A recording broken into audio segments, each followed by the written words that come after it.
Hey there, folks. Imagine theory on a packed flight out of Chicago, the kind where everyone's just trying to get where they're going, no drama, no fuss. And then, bam, a kid walks into first class, all of 12 years old, black, sharp blazer, rolling a little suitcase like she owns the place. That's Maya Carter, tech prodigy, CEO of LearnSphere, a company she started in her bedroom that's now worth billions, changing how kids learn across the globe. But right now, she's just a girl clutching her boarding pass, staring down a guy in a fancy suit who's decided her seat to a window. First class is his. This dude, Paul Grayson, mid-50s, slick hair, Rolex glinting. He's fuming, leaning over her like she's some lost kid who wandered into the wrong cabin. "There's been a mistake, sweetheart," he says, voice dripping with that patronizing tone you know too well. "This is my seat." Maya, cool as ice, holds up her pass, says 2A right here, sir. Paul scoffs, doesn't even look at it, just waves at the flight attendant, Lisa, who's already sweating this mess. "I paid for first class," he snaps. "I'm not moving for her." That pause, that word, it hangs there, heavy, like a punch nobody acknowledges, but everyone feels. Maya's dad, Eric Carter, steps up from a few rows back in economy, his voice steady but tight. "My daughter's seat was booked months ago. Check the pass." Lisa's caught, glancing between them, the whole cabin watching like it's a reality show. Now, Maya's no stranger to thish spin in boardrooms with old money investors who raise an eyebrow when she walks in, a black girl from Southside Chicago who's supposed to be playing with dolls, not running a tech empire. But this stings. She's got her tablet full of notes for a make-or-break meeting in Seattle with Horizon Ventures, a deal that could take LearnSphere to schools in places most folks forget exist. And here's this guy, Paul, acting like her being in first class is some cosmic error. Eric's jaw is clenched, but he's holding it together, whispering to Maya, "You belong here, kiddo. Don't let him make you doubt it." Then, out of nowhere, an older woman across the aisle, Clara Thompson, silver hair, sharp eyes, the kind of person who looks like she's seen it all, pipes up, "Why don't I switch seats?" Solves the problem, right?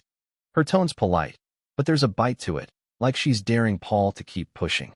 He hesitates, thrown off, but takes the deal, grumbling as he slides into Clara's seat. Maya mouths a quiet "thank you" to Clara, who just winks, like she knows something nobody else does. The plane takes off, but the air's still thick, Paul's resentment practically radiating across the aisle. About an hour in, things get shaky. Turbulence hits, the kind that makes your stomach drop. Maya grips her armrests, trying to breathe through it, her anxiety creeping up. Suddenly, a woman from Economy, Nia Brooks, Maya's COO, all business in her neat bun, rushes up, ignoring the seatbelt sign. "Maya, you good?" "In for 4, out for 4, remember?" she says, kneeling beside her. Paul's head snaps up. "Wait, you work for her?" Nia doesn't miss a beat. "Yeah, I'm her chief operating officer." The whole first-class cabin goes quiet, heads turning, whispers starting. Paul's face is a mix of shock and something else, guilt, maybe? He's starting to realize Maya's not just some kid. But then, the captain's voice crackles over the intercom, calm but serious. "Folks, we're diverting to Portland due to a security concern. Please stay seated." Maya's heart sinks. Security concern? Her? She catches Eric's worried glance from economy, and before she knows it, a flight attendant's at her seat. "Miss Carter, the captain needs to see you." In the cockpit, Captain Daniels, grizzled and no-nonsense, lays it out. Someone called in a tip, claiming Maya's traveling under a fake ID, maybe even tied to shady business dealings. Eric, now at her side, is livid but controlled. "This is nonsense. Check her passport. Check our docs. This is harassment." Maya's mind races. Paul. It's got to be Paul. That call came right after their showdown. The plane lands in Portland, and it's a circus cop, cars, an FBI agent, the works. Maya, Eric, and Nia are escorted to a sterile conference room at the Portland FBI office. Agent Harper, all business, says the tip wasn't just about ID fraud. It's about LearnSphere, allegations of sketchy offshore accounts. Eric's voice is steel. "Our finances are clean, audited, public. This is a hit job." Maya sits there, quiet, her hands shaking just a bit, thinking about the kids who rely on her platform, the meeting she's missing, the weight of being the one everyone's staring at. Then their lawyer, Rachel Kim, storms in, all fire and precision. "This isn't random," she says, slapping down a stack of papers. 3 other black or brown-owned tech startups got hit with the same kind of anonymous tips, all right before big funding rounds. Guess who's behind it? Peak Pulse Ventures, the biggest player in tech investment, known for swallowing up or crushing anyone who says no to their buyouts. Maya remembers Peak Pulse lowball offer to buy LearnSphere last year. Eric shut it down flat. Rachel drops the bomb. Clara Thompson, that woman from the plane, was a Peak Pulse VP until she quit yesterday, and she's on their flight for a reason. Back at the hotel in Seattle, Paul's waiting in the lobby, looking like a man who hasn't slept in a week. He asks to talk, and Maya, against Eric's instincts, agrees. In a quiet conference room, Paul's a wreck. "I made the call, okay? I saw you in that seat, and something in me just snapped. I work for EDU Core, a Peak Pulse subsidiary. They've been gunning for LearnSphere, and I played along." He slides over a folder memos, proof of a plan to smear Maya's company with lies. "I didn't know it'd go this far," he mutters, but Maya cuts him off, her voice sharp. "You didn't care enough to think about it."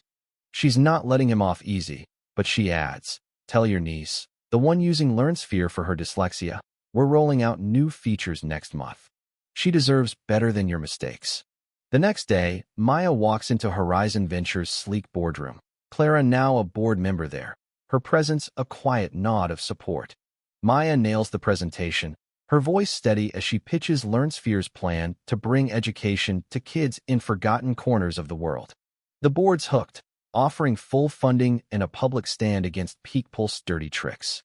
As they leave, news breaks. The FBI's investigating Peak Pulse for corporate espionage, thanks to Clara's whistleblowing and Paul's confession. 6 months later, Maya's on a stage in Chicago, launching LearnSphere's Global Reach initiative to a packed crowd. She's 12 now, a little taller, but still the same kid who built something extraordinary. "What started with a fight over a plane seat showed me the world's not always fair," she says, "but it also showed me we can change it, one step at a time." A girl in the audience, maybe 10, asks how to deal with people saying she's too young to code. Maya smiles, "Show them what you can build. That's what shuts them up."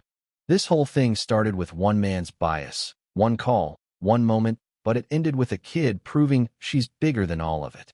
So what do you think? Was Paul just a pawn in a bigger game? Or does his apology mean anything? Drop your thoughts below, and tell me, have you ever had to fight for your place at the table? Let's talk about it.